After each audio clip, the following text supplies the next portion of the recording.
Good morning, all. It is really a pleasure to be here on the Sunday morning, and I can see so many beautiful faces early on in the Sunday morning. So, so we are here actually to just support the World Cancer Awareness Month, which falls in October.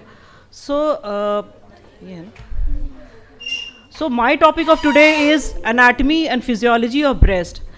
As a medical student, I never used to like this topic, but as a clinician, I do realize its importance now. So we all of us know everything about it. It just needs to be revisited. Actually, it is a modified sweat gland, and it is an accessory organ of female reproductive system. So this we all know that the situation of the breast, that it lies between second and sixth rib. Medially is the sternum. Laterally we do have the lateral extent at maxillary line. It lies in the superficial fascia of pectoral muscles, and it lies in the superficial fascia, and behind it is the retromammary space, and this separates it from the deep fascia of pectoral fascia. This makes it the breast mobile and easy to palpate. So as a clinician, we do need to document it like this. It is divided into 4 quadrants: upper, inner, outer, lower, inner, outer. The center is the nipple areola complex, that is NSC. So this is how it is documented. And 2 important aspects, that is the foramen of anger. It is a opening or a foramen in the pectoral fascia, and it connects to the axillary lymph nodes, and upper lateral quadrant has a lateral extension known as the axillary tail of Spence. So it has lots of importance, and as the day will go along, we'll realize its importance, and how surgically it is tackled. So again, to reiterate, it is it lies on the between second and sixth rib, and the major muscles involved are pectoralis major and serratus anterior and external oblique muscle. So at the center is the nipple. It is a conical eminence that projects forward for the anterior surface of the breast, and it lies basically on the 4th intercostal space. The position may change after breastfeeding, and it has smooth and smooth muscles, that is circular and longitudinal smooth muscles, and it is pierced by 15 to 20 lactiferous ducts. This is also very important for the letdown of milk. And around it lies the areola, and it is basically a dark pink brownish circular area of skin that surrounds the nipple, and below the areola lies the lactiferous sinus where milk is stored. So during pregnancy, mostly it is enlarged, and it is raised to form the tubercles of Montgomery. And coming on to the Langer's line, which is the line of incision, we need to take care how incision is to be given if surgery is required. So the upper quadrant incision is away from the NSC, then it should be along the Langer's line, but in the lower quadrants it is radial. So to recapitulate, the mammary gland is not capsulated, and it has 15 to 20 lobes, and each lobe has many lobules, and they are separated from each other by ligament of Cooper. Again, this is also very important, and basically it connects the skin to the underlying superficial fascia. So when it is involved during malignancy, it gives an appearance of purity orange, and as mentioned earlier, retromammary space is important for allowing the breast to move freely. The structure of breast consists of parenchyma and stroma, and the parenchyma, it consists of tubulo-alveolar gland which secretes milk, and it has cluster of alveoli, and alveoli epithelium, it is cuboidal in resting phase and columnar during lactation.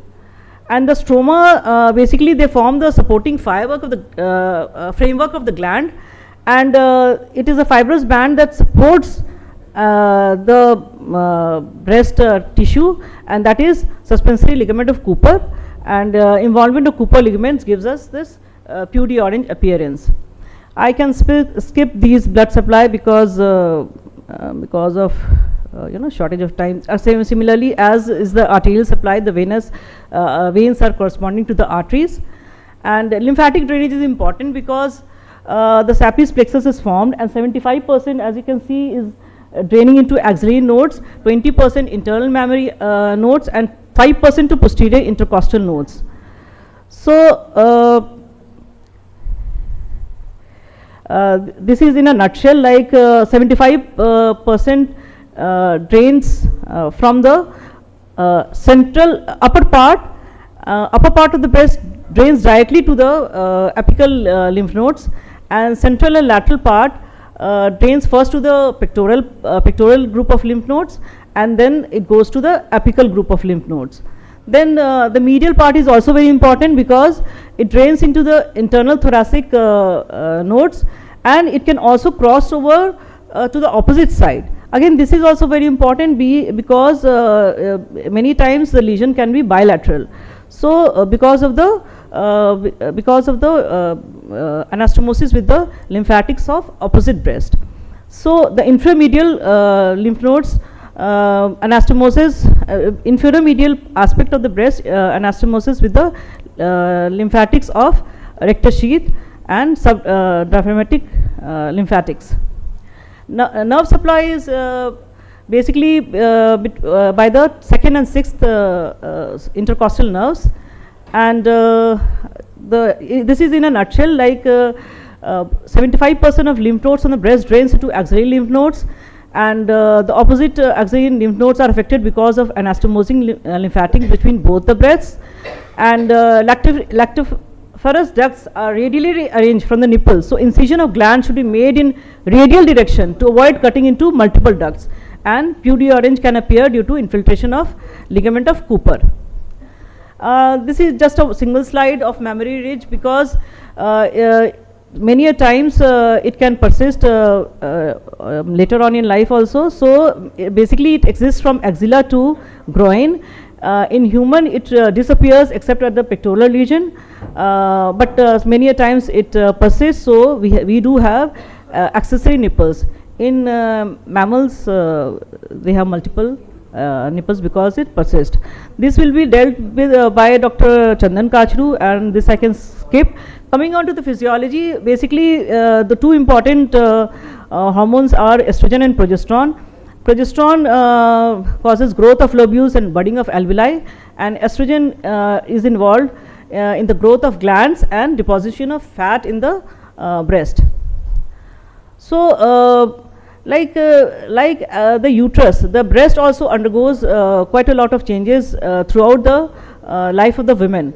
So in adolescent age and in menopausal time, it is almost the same, but changes do occur during pregnancy because of increased blood flow, which leads to vascular engorgement, and the ducts grow and branch because of this increased blood flow, and the breast enlarged to twice the normal size during pregnancy, and the areola also gets pigmented and diameter increases, and as mentioned, the Montgomery glands also enlarge and tend to protrude. So by 16th week we do the breast begins to produce colostrum. These are the changes which occur during lactation, and there are two other hormones which are very important, that is prolactin and oxytocin. So it is, we all know everything about it. It is secreted from the anterior pituitary, and it stimulates the growth and development of mammary tissues, and it promotes milk secretion, and its blood level rises steadily from the 5th week onwards during pregnancy, and at term it is at the maximum level, but we don't have milk secretion because of the negative feedback from the estrogen and progesterone, which is at its peak then. So the prolactin level may rise 10 to 20 times the normal level, And one more important aspect about prolactin, because as we discuss about the breastfeeding aspects, we do encourage the women to breastfeed at night also because of this, because it makes the mother feel relaxed and sleepy, because more prolactin is produced at night. So sucking affects the release of other pituitary hormones, and this helps in prevention of ovulation. So this acts as a contraception also, and there is amenorrhea also. LAM is a very well known method of contraception. So we have prolactin reflex when the baby sucks. Then coming on to the oxytocin, the milk let down reflex is very important, and I think I'll skip because of shortage of time. And let down reflex, or it is very important. And the lactation has various stages, which I think I'll skip: mammogenesis, lactogenesis, galactopoiesis, and involution. I think I'll skip these because of shortage of time. But I think breast examination, I think everybody should be knowing how to do it, and every woman should be knowing how to do it herself. The doctor should be doing. As a gynecologist, we do have lot of patients in the OPD, and that moment should not be wasted, and we should utilize the patient's visit to the OPD by examination of breast also, along with the antenatal checkup. So this should be a practice, and I think we can make a catalog or some IC material for to be distributed, so that she can examine it herself. And thanks for patient listening.